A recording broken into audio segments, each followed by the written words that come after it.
I would rather kiss a pineapple than marry John Jungkook. The heir of Kim household stood on the top of the important Italian leather couch, hair puffy like a lion, wearing heart print pajama and a pink puffy robe that read Prince on the back. Kim Namjoon, his father, was calmly sipping on the morning tea like nothing was happening. Kim Seok-shin, his ever so gorgeous mother, was flipping his knees. Seok-shin, sweetheart, get down from the couch. That's from Milan. Tongue. Then burn it. It's cursed now. Maid 1 whispering to Maid 2. That's the third couch this week. Maid 2. Last week he threw the blender on the chandelier. Now see, the light were mocking him. Namjoon finally sighed, placing the cup down. Tongue. It's not the end of the world. Tongue. Not the end of the world? Do you even know whom you are marrying me of? That demon CEO whose smile can cause plant to fade? Seok-shin, he is handsome. Tongue. So is Lucifer. He dramatically collapsed onto the floor, rolling like a confused puppy. Maid 3. Should we call the therapist? Namjoon. He doesn't have one. Maid 3. He needs one. Suddenly, Tongue sat up, eyes wide, fake realization. That's it. I will fake my own death. Tell Jacob I was eaten by wolves, or I ran away by a monk. Namjoon, boys don't lie with you all day. Tongue. That imports sound. Seok-shin. Honestly, if he puts this much effort into acting, he could win Pakistan. Tongue. Don't distract from the tragedy here. He grabbed a thrown pillow through it. It bounced off Namjoon's broad shoulder to hit the maid one on the face. Maid 1. I'm fine, just emotionally tired. Tongue. I'm sorry, I didn't mean to hurt you. Namjoon firm. The wedding isn't mine. You will go, you will say I do. You will kiss the coldest man on the earth and then you will eat cake. End of the discussion. Tongue gasp. Cake? How dare you reduce my lifeline? Happiness to cake? He got up and stormed toward the grand staircase, but slipped on his own robe and face planted with a loud thud. Seok-shin checking his knees. That's the fifth fall. This week he is improving. Tongue from the floor. This is emotional warfare. Maid 2 taking notes. Day 12 of marriage tantrums. Bridezilla evolution complete. Tongue rolled onto the bed and stared dramatically at the ceiling and whispered, if anyone else, tell them I died from heartbreak or from inhaling Jungkook colic. Either works. Seok-shin. Once you inhale his colic, you wouldn't be able to get away from him. Tongue. Oh, exactly. I will die by then. Seok-shin. Oh no, honey. You wouldn't die. You will get addicted. Tongue narrowed his eyes, turned it to his mom, still on his floor. Oh, is that so? I wouldn't die by smell of his body. Oh, well, I die. He is a stone, after all. How can a stone smell? He laughed, throwing his legs up, kicking, laughing, while something is tickling him. Maid 3. Sir, we should hire a therapist soon. I don't think he is fine. Maid 1. Sir, we don't want to lose the only heir of Kim's. Seok-shin. We wouldn't lose him, guys. He gets up, and Tom wouldn't die. That little thing is too proud of himself to die. He wouldn't even try. And Tom, you just get up from the floor and go back to your room. Do your uni today. Tom sits on the floor, big crying. Mom, you are scolding me. Me? For whom? For him? For the stone man who doesn't have a feeling for anyone in his heart? Namjoon. Tom. He glares at Tongue. Dad, you too. What I have done to get this treatment? Everyone is siding the stone now. He gets up finally. No one loves me. And he dramatically runs to his room. Namjoon rubbed his forehead. Gosh, we have spoiled him little too much. Chin, told you not to spoil him that much. Now look, what you have done? John, it's not only me, Jean. It's you too. You contributed equally. Jean, blowing his nose. Well, he is the only kid of me. Can't help but spoil him. Johnny gets up shaking his head. Now bear with it then. He also left for his room.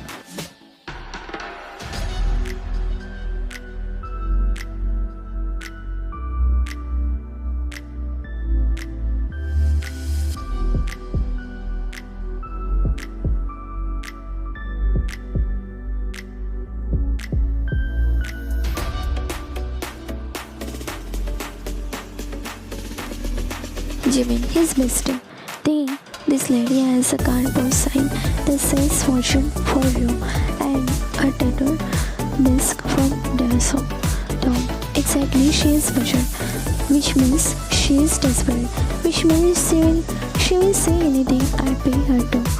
The woman, Madam Oo, dressed in formal curtain and smelling like expired kimchi, sitting in front of the table with a crystal ball that looked suspiciously like a snow globe from Jeju Island.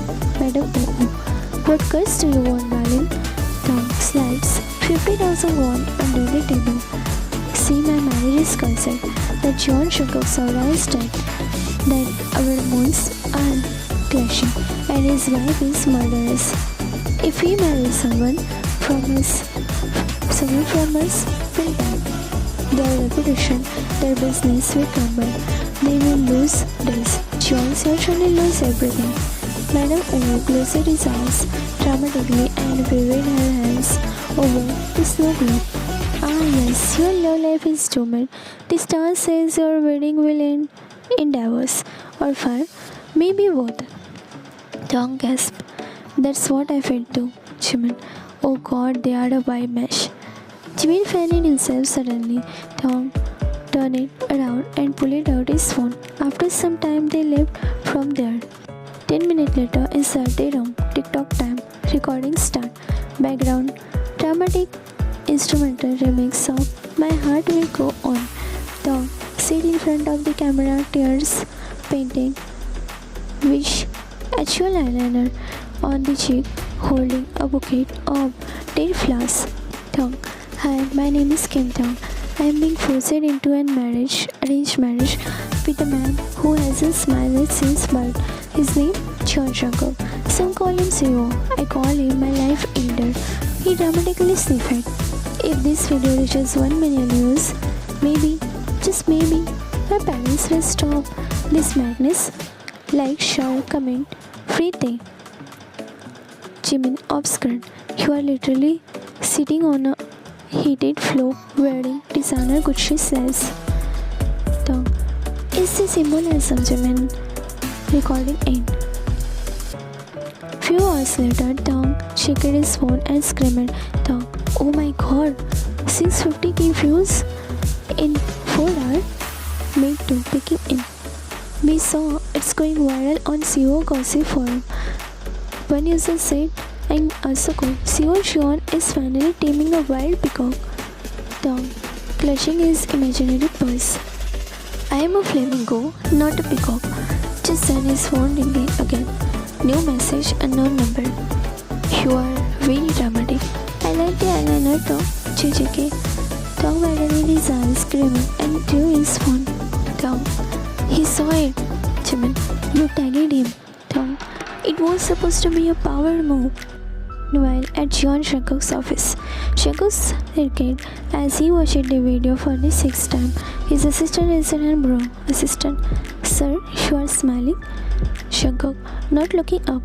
No, I am plotting. But secretly, he was smiling.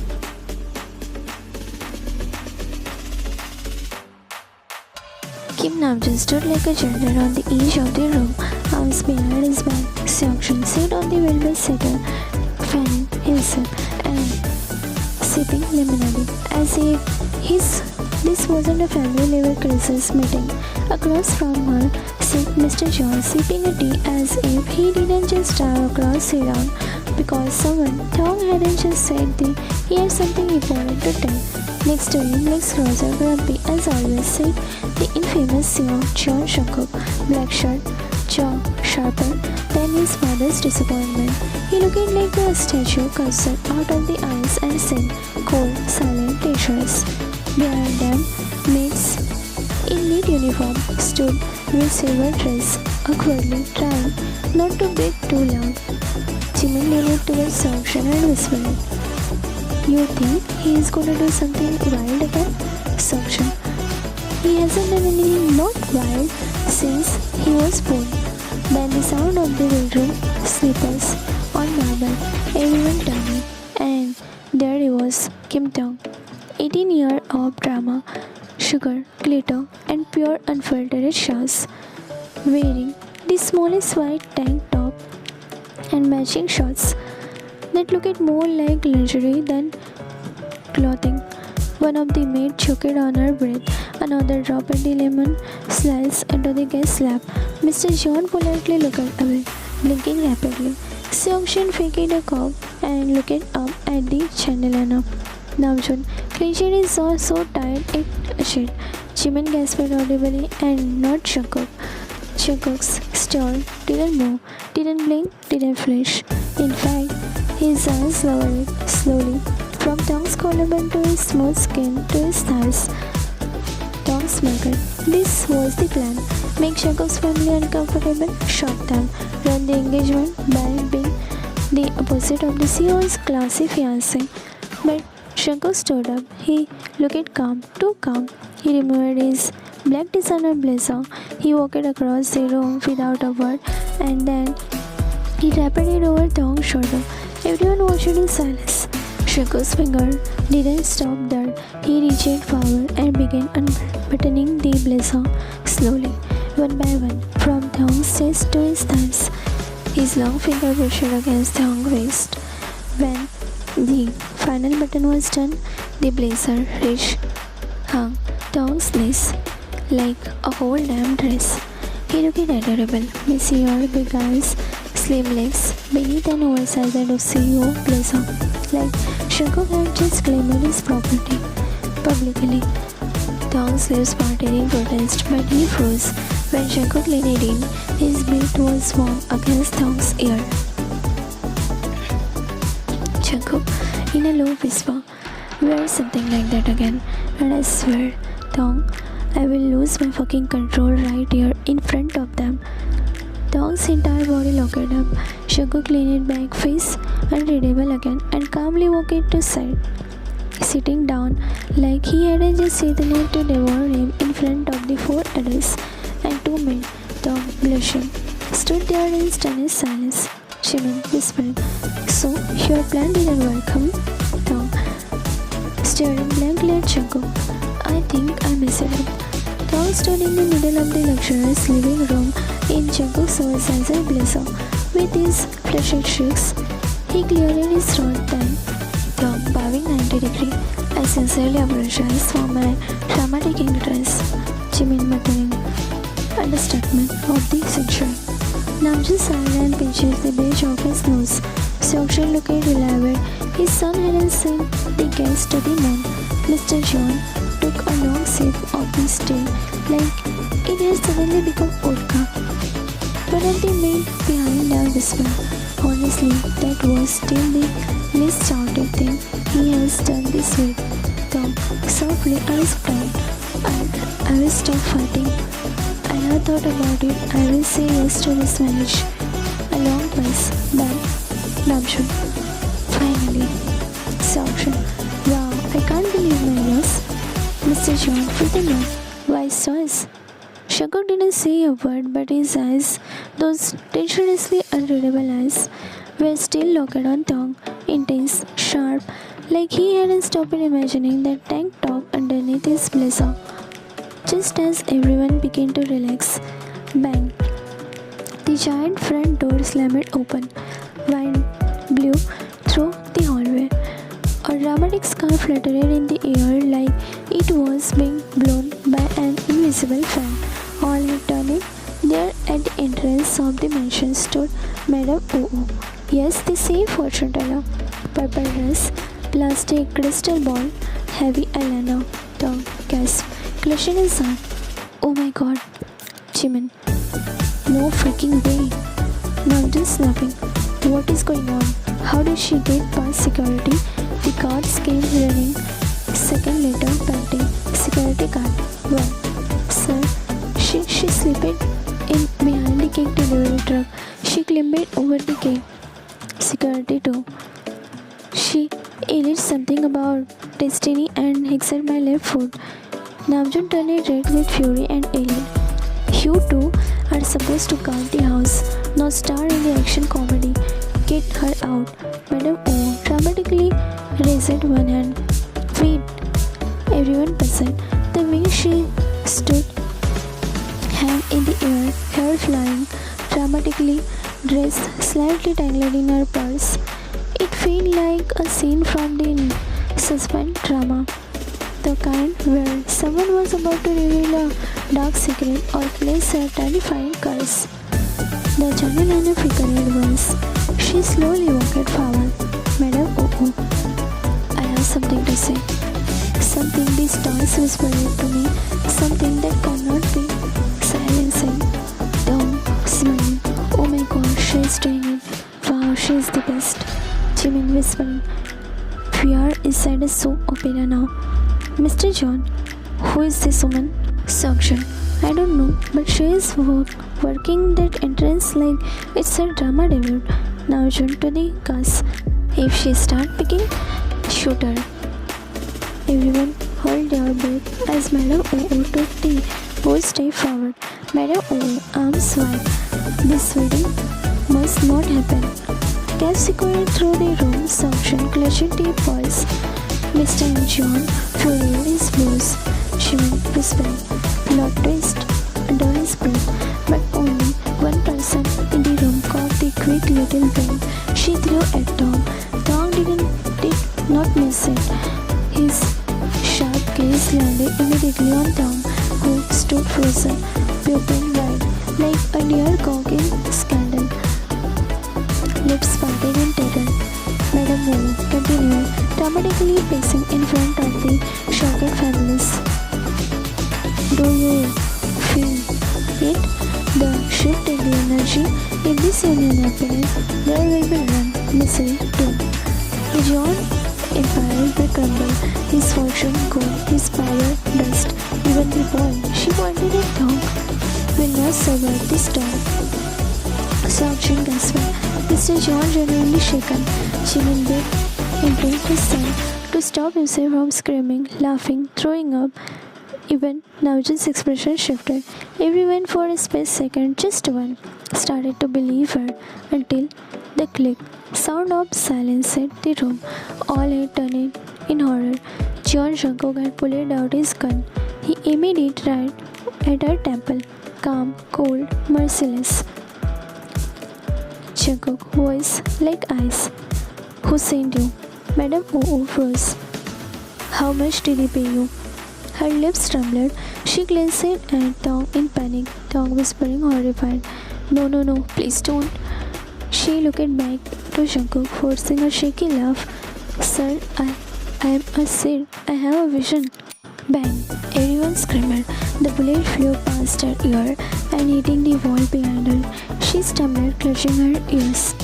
Tom gasped, stumbling forward. Jungkook, stop! Jungkook, dead serious, without blinking. Second shots is near your feet. Third won't miss. Bang! This time it hit the marble floor an inch from her toes. She fell flat on her knees. Madam Oo, sobbing, please, don't kill me. I will tell you. I will say his name. Tom laughed toward Jungkook, trying to grab his arm. Please don't, please, stop. It's not that serious. But Jungkook didn't even flinch. His eyes stayed locked on the sobbing woman. Namjoon stretched forward, grabbing Tong's waist and pulling him back. Stay out of this. Jungkook, Tong desperate, eyes staring. He doesn't need to know. It was just a small mistake. I didn't mean. Bang. This time the bullet hit the floor near her hand. She screamed in terror. Madam O sobbing hypnotically. It was him. It was Tong. He pinned me. Silence. Everyone froze. Tong's legs gave out beneath him. Namjoon caught him before he hit the ground. The maids were in utter shock. One of them dropped the tray. Mr. Jones stood up, furious. Jimin, oh my god, we are doomed. Shankar didn't say a word, he just lowered the gun slowly, placing it back into the holder and turning his eyes to them, burning holes into his soul. And finally, in a low, dangerous voice, Shankar, leave all of you. I need to speak to them alone. But no one was ready to leave because everyone was scared. God knows what Jungkook will do if they leave them alone with him. Jungkook sighed in frustration and grabbed Taeyong's wrist. Taeyong panicking. What are you doing? Let me go. Namjoon. Jeon Jungkook, let him go right now. Seokjin. He is just a kid. Jungkook turning. He wants killed. I will show him consequences. Taeyong struggled, but Jungkook's grip was silent. Jungkook dragged him past the fallen fortune teller, past the shouting parents, past the maid, 2 floors to more, straight toward the grand staircase. Mr. John, son Jungkook. But Jungkook said nothing.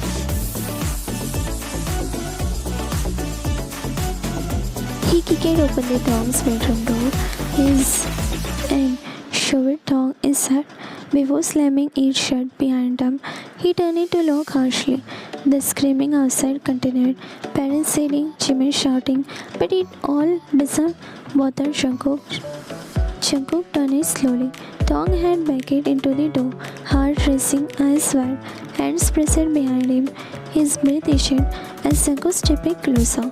The gun was still in his hand, tapping it rhythmically against the door beside Taeyong's head. His face was dangerously close, too close. Taeyong whispering, You are scaring me. Jungkook's voice low, dangerously calm. Good. He didn't look directly at Taeyong at first. His head was down, breathing hard. The tapping of the gun against the door was like a countdown. Jungkook rethinking. Do you have any idea what you should take, Taeyong? His eyes finally made Taeyong sharp, dark, burning. Taeyong trembled under his gaze, trapped between Jeon Jungkook's fury and the locked door behind him. You wanted to humiliate me? Died before our engagement? Taeyong couldn't say a word. His lips trembled, but he was too stunned by the fire burning in Jungkook's eyes and the scent of his collar and clouded his scent. Without warning, Jungkook pressed his lips against Taeyong's neck. Not soft or gentle, but sharp, possessive, like a parent. The kiss turned into a bite, and Taeyong hisses, clenching to Jungkook's arm as he buried his face deeper into crook of Taeyong's neck. Taeyong softly, Jungkook didn't stop. His hands went down, tucking open the button of the blazer. He slipped off his shoulder and hit the floor. His tank top was thin, barely shielding him from Jungkook's touches, which coasted over his waist, chest, and arm like he was claiming every inch.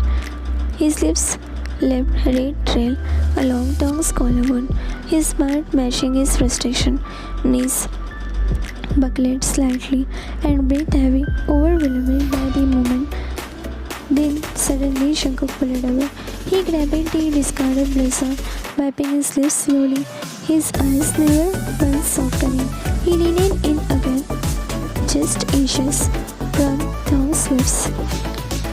Jungkook whispered darkly, Next time you pull something like that, I won't just leave mark, Taeyong. I will make sure you remember exactly whom you belong to. Without another word, he unlocked the door, stepped out and slammed it shut behind him, leaving Taeyong breathless, bruised, and completely shaken.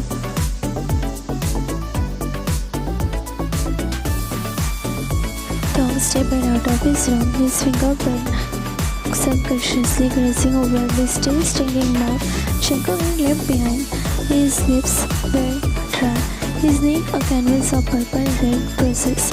Hidden underneath his shirt, he hurriedly changed into he expected shouts, shouting, "Go clear!" Someone demanding answer, but instead, laughter echoed to the hall. He was stunning. Both families, his and Shankar's, were seated on the grand white velvet couches, sipping tea and enjoying sex like nothing had happened. Shankar was nowhere to be seen, of course. Tong thought bitterly. The storm always leaves once it destroyed what it wanted. Jin saw him standing by the staircase and called out, "Tongo, come inside. Mrs. John wants to talk to you." Tong forced a small smile and walked toward them, every step reminding him of Shankar's grip on his waist, his lips on his collarbone. He sat quietly, hands neatly on his lap. Mrs. John smiled warmly. "Tong, I have been waiting for you to give you something." She pulled out a small velvet box from her handbag. "This was passed down from my mother-in-law. It's yours now, since you are going to be the part of our family soon."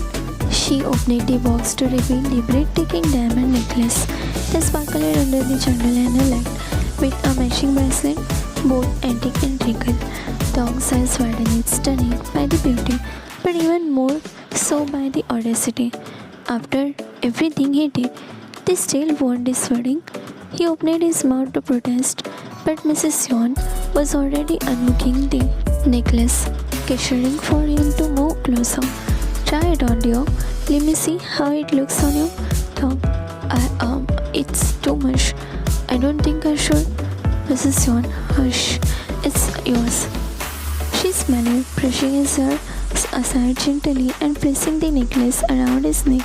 He set it perfectly above the hidden key, then the bracelet with those accessories and his fresh conservative outfit, soft cream dress shirt, elegant French trouser. He looked like a prince ready for coronation. A bitter twist of emotion tugged at Tong's chest. He wasn't mad at the jewelry. He wasn't even surprised by the family planned support. He was just tired of being adorned like a doll, being manhandled like a property. His eyes scanned the room one more time. Shankar still hadn't returned, so Tong did the only thing he could. He rolled his eyes, not at the necklace, not at the bracelet, but at the man who gave him both wine and jewel, and wasn't even around to see the result. Jimin narrowing his eyes as he leaned forward. Tongi, you might want to check your neck." Tong froze. Jimin pondered and smirked. "That's either a really angry mosquito or damn Shankar going full on vampire mode." Mrs. Yon joining in with a teasing. "Looking like someone tempted the beast, Tong muttering, "Can we not?" Jimin sipping his tea. "Oh, we will. We very much will." Mr. John clearing his throat and speaking for me. "Tom, son, you need to understand. Don't do a reckless stunt like that again. Not because of us, but because next time someone else might lose their life in your showers. You still don't fully know what Shankar becomes when he is in you. That boy, he doesn't just lose control, he transforms." Mrs. Kim, suction muttering, "Into a damn werewolf?" Mrs. John, half laughing, half serious. "Apparently, yes." Suction, "Oh wow, the North Tongi loves werewolves." Everyone laughed. Mrs. John, "So please, Tongo, try not to tempt the beast again." Jimin thinking, "Though, if this is aftermath, maybe do it more often. You got Clement, babe." Tong blushed furiously, grabbing a pillow and throwing it at Jimin. "I will end you, Park Jimin."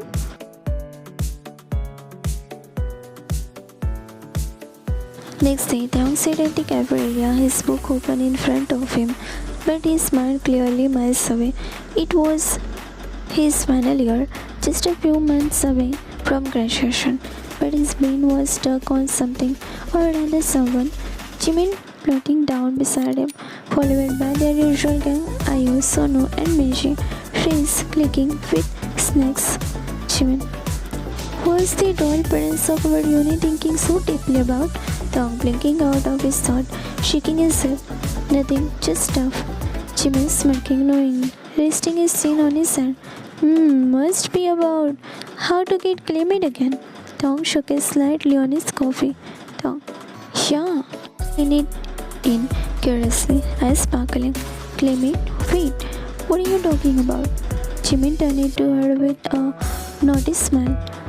You don't know? Our tongue got half devoured yesterday. So no, what? The whole table gasped. Tongue face flushed crimson. He lowered his head, pulling his hoodie up slightly. Jimin, loving the attention, hesitated dramatically. Not fully. Don't scream like that. You all know he is getting married soon, but apparently he tempted that devil named Jeon Jungkook yesterday. And well, let's just say the devil didn't let go that easily. Ayo, oh my god, what do you mean tempted? Minshi, what did he do? Jimin shrugged, sipping his smoothie. You know Tom, wearing that revealing tank under that. Then, what was he expecting? A handshake? Tong buried his face in his hand. Stop it, please. Sonu leaned over, teasing. So, how was it? Our gentle prince survived the Davis class? Ayu laughing, nagging Tong. Be honest. When he left those marks, did your toe skull? Tong groaned, letting his head fall dramatically on the table. Why are you all like this? Jimin chuckled, beating his back with more sympathy. Because we love you, and because watching you get completely overwhelmed by Jeon Jungkook is the entertainment of the decade. The group burst into laughter again, while Tong just groaned into his folded arms, a small smile tugging at the sleeves. Despite the embarrassment, his neck is still tingling at the memory, and that alone made his stomach flutter. Tong suddenly looked up when his friend continued teasing him. His expression shifted from pleasure, embarrassment to quiet seriousness. Tong, I wasn't thinking about that. Everyone puzzled, turning to him curiously. In fact, I was thinking about how to run this wedding. Gasps echoed across the table. Jimin almost choked on his chin. Jimin, what? Run the wedding? Are you out of your mind? Are you still thinking about that? Uncle wanted you yesterday. Please don't do that again. Ayo. Why would you do that? You and Jungkook are literally the match, perfect match. Sono. You know, you two look like a couple straight out of the luxury romance novel. Jimin, half joking. See you into beauty trope. Don't run our favorite drama before it even airs. Jimin, why would you want to break it off? You look so good with him, Tay. Tong let out a deep sigh, resting his elbow on the table as he looked down at his hand. Because Jungkook is not what I think he is. He's not romantic. He doesn't smile. He just stands there like a statue, cold, blank, unbothered. He glanced around, eyes filled with disappointment. He is a stone, not a human. How can I spend my whole life with someone who feels nothing? Ayu. But maybe he just... No, I'm serious. This isn't what I wanted. This is arranged marriage. It's not a dream I grew up with. His voice cracked just a little with frustration. I wanted to fall in love first. I wanted butterflies. I wanted someone to chase me, to adore me. I wanted someone to look at me like I am the center of the world. I wanted someone to kiss me under fairy light and smile at the stars with me. He buzzed and everyone was silenced, listening now. I wanted someone to take me on a beach date, hold my hand, and it's the most precious thing I have ever touched. Smile at the waves, click the thousand picture of me. Someone who can't stop smiling when I am around. And Jungkook, he is none of that. He is nothing like the ideal partner I always dreamed of. And I don't know. I don't want this. I don't want him. I just want to break the wedding. I just don't know how. He stepped back on the shirt, silence lingered. Everyone exchanged shocked and short glances. Torn between the picture perfect image of them together and the reality Dong had just poured out. Jimin, okay, listen. If you really want to break the wedding, what if you fake amnesia on the engagement day? You suddenly scream, "Who I am? Who is this man? Why am I wearing a ring?" Ayu, giggling. No, better. What if you pretend to have fallen in love with someone else?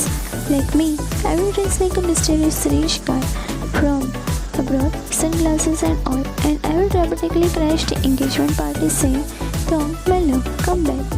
Me? Luna. Oh my god, yes. And Dong can dramatically cry, run into your arms and say, "I'm sorry, Jungkook, but my heart belongs to her, another." Everyone gasping, and this friend, Hobby. Or just run away to another country last minute. We will book a fake ticket to Paris. Leave our room behind with a note. The Eiffel Tower understands me more than you ever did. Jimin, stop, I can't breathe. Minji, laughing hard. Or you could pretend you have a secret child, show up with a random baby and say, "This is my room. I can't marry Jungkook. I have responsibilities." Ayu, wait, what if we all dress in black and mournfully attend your engagement like it's a funeral? Blacklist, well, and everything. And when the priest says any objections, we all win. This is a crime against love.